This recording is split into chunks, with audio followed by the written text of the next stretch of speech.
আজকের গল্প শ্রাবন্তী মিস্ত্রির লেখা ডিভোর্স।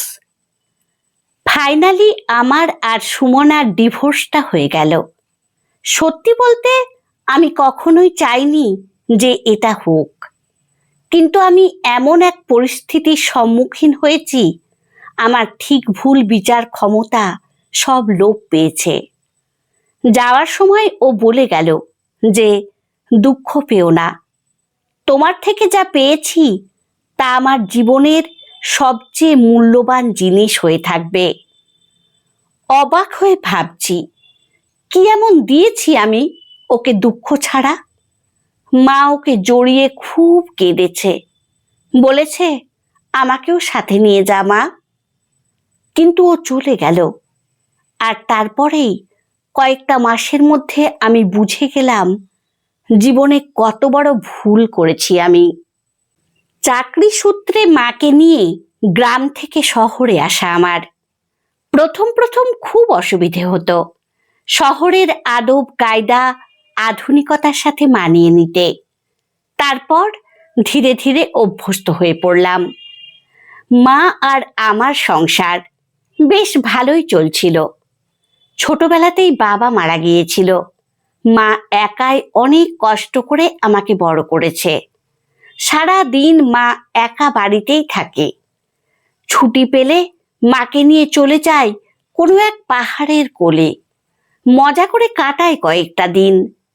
পাহাড় যেন আমাকে টানে সব সময়। মা এখন বলে বয়স হয়েছে, শরীর টানে না আর, আমার গিয়ে কাজ নেই। তাই অগত্যা কখনো একা আর কখনো বা বন্ধুদের সাথে চলে যাই পাহাড়ের ডাকে। আমি মন প্রাণ দিয়ে একজনকে ভালোবাসি। সে হলো আমার কলিগ তৃষা। আমাদের সম্পর্কটা কয়েক মাস এগিয়েছে। আমি বারবার তৃষাকে বলি বাড়িতে সবকিছু জানাতে। ও খুব বেশি গা করে না, বলে এই তো দিব্যি আছি, বিয়ে করে হবে তা কি। বছর ঘুরল, আমাদের সম্পর্কের একটা বছর কেটে গেল। তৃষার সাথে দিব্যি সময় কাটে, নামি রেস্টুরেন্টে খাওয়া কিংবা লং ড্রাইভে বেরিয়ে পড়া দুজন মিলে। মা মাঝে মাঝেই বলে আর একা একা ভালো লাগে না আমার, এবার একটা বৌমা নিয়ে আয় বাড়িতে। আমি জানি তৃষাকে মা মেনে নেবে, আমার পছন্দকে মা কখনো না করবে না। কিন্তু যত দিন যেতে লাগলো তৃষা যেন বদলে যেতে থাকলো। নতুন বসের সাথে তার ওঠা বসা, এমনকি দেখতাম বসের গাড়িতেই ওর রোজকার যাতায়াত। আমি খুব রেগে গিয়ে জিজ্ঞেস করলাম, এসব কি হচ্ছে তৃষা? ক্রূর হাসি হেসে ও বলল, পরিমল, আমার প্রমোশন দরকার। কিছুদিনের মধ্যেই ও আমাদের সম্পর্কটাকে অস্বীকার করলো। অফিসে সবাই আমাকে বলল, দুঃখ পেও না পরিমল, এরকম মেয়েরা টাকার জন্য সব করতে পারে। ওরা তো বোঝেনি ওই মেয়েটাকে আমি আমার সব ভালোবাসা উজাড় করে দিয়ে বসে আছি। দিনের পর দিন কাটতে লাগলো চোখের সামনে, আর আমি দেখতে পাচ্ছিলাম না এসব। খুব কষ্ট হতো, বিমর্ষ দেখাতো আমাকে। মা জিজ্ঞেস করতো কারণ, কিন্তু চুপ থাকতাম। কিছুদিন পর শুনলাম তৃষা নতুন বসকেই বিয়ে করবে ঠিক করেছে। বাড়ি ফিরে চুপচাপ বসেছিলাম। মনে হচ্ছিল জীবন থেকে সব খুশি হারিয়ে যাচ্ছে আমার। তখন মা আমার পাশে বসে সুমনার ছবিটা দেখিয়ে বলেছিল, দেখ তো বাবা, পছন্দ হয় কিনা, তোর মামার বাড়ির কাছেই বাড়ি, অভাগী বাপ মা হারা, খুব ভালো মেয়ে। সেদিন ওই শ্যামলা মেয়ের ডাগর চোখটা দেখে মনে হয়েছিল কত মায়া। মা আর দেরি করেনি, দেখাশোনা শুরু করে। মায়ের জোর জবরদস্তিতে একদিন যায় সুমনার গ্রামে। ওখানে ওকে প্রথম দেখি। ওর সাথে যখন কথা বললাম, ওকে আমার জীবনের সব অতীত খুলে বললাম। আমি সেদিন ওকে দেখে অবাক হয়েছিলাম। হাসি মুখে বলেছিল অতীত ভুলে ভবিষ্যতের দিকে এগিয়ে যাওয়াই মানুষের ধর্ম। আপনাকে আমার খুব ভালো লেগেছে, আপনার এই সৎ আর সুন্দর মানসিকতার জন্য। কিছুদিনের মধ্যে বিয়ে হয়ে যায় আমাদের। সুমনাকে মা খুব ভালোবাসে। সুমনা বাড়িতে পড়াশোনা করে। মা ওকে বলে, তোকেও প্রতিষ্ঠিত হতে হবে। তুই আমার ছেলের বউ বলে ওর উপর নির্ভর করে চলবি, আমি তা কখনোই চাই না। আমিও ওকে আঁকড়ে বাঁচি। ও আমার স্ত্রীর থেকে ভালো আমার বন্ধু। এইভাবে মাস তিনেক কাটলো। সুমনা বিভিন্ন জায়গায় চাকরির ইন্টারভিউ দেওয়া শুরু করলো। কিন্তু আমি অফিস গিয়ে দেখতাম অন্য চিত্র। তৃষা আমার সাথে এখন নিজে থেকেই কথা বলতে আসে, প্রায় ফোন করে। আমি তৃষাকে বোঝানোর চেষ্টা করি আমি এখন বিবাহিত, আমার স্ত্রী আছে। তৃষার কথা শুনে চমকে উঠলাম।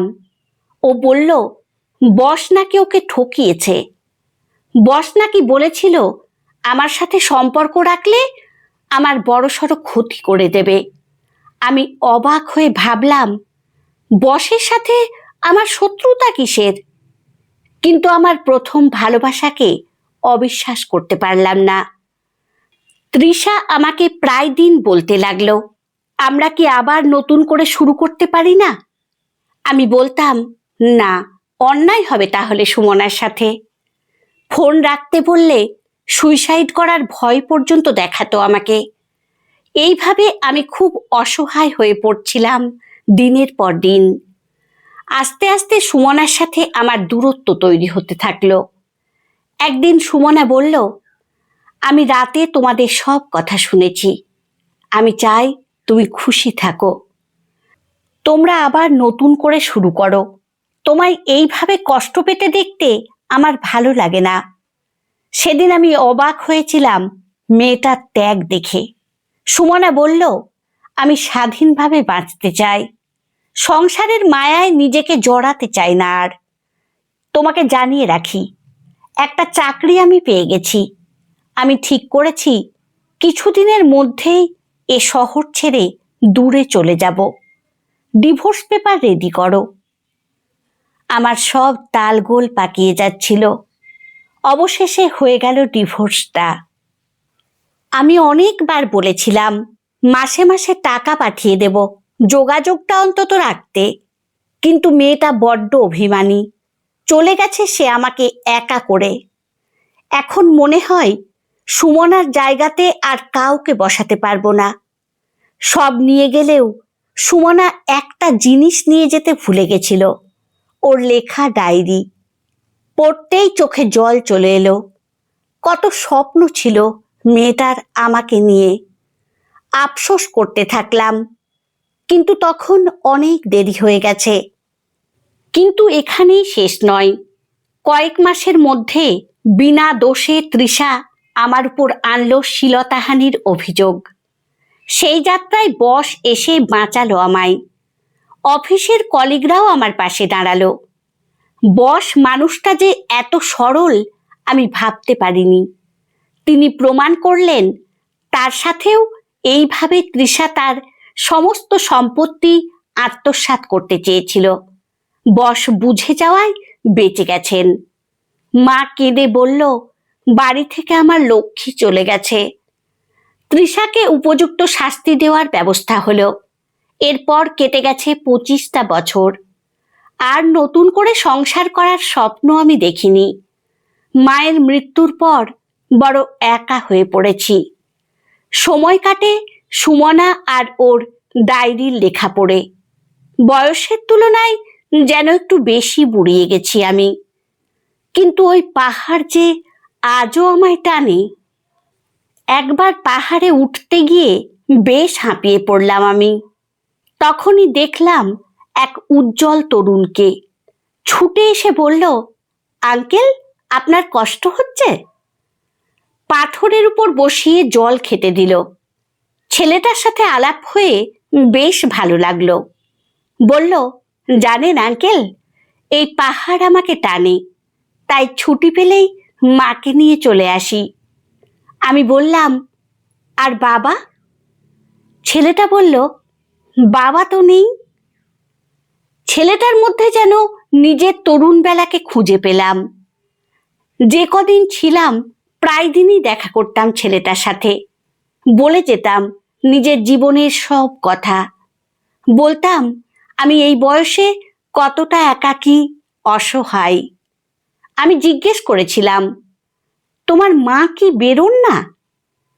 ছেলেটা বলেছিল, মায়ের শরীরটা খারাপ, তবে আপনার সব গল্প আমি মাকে বলি।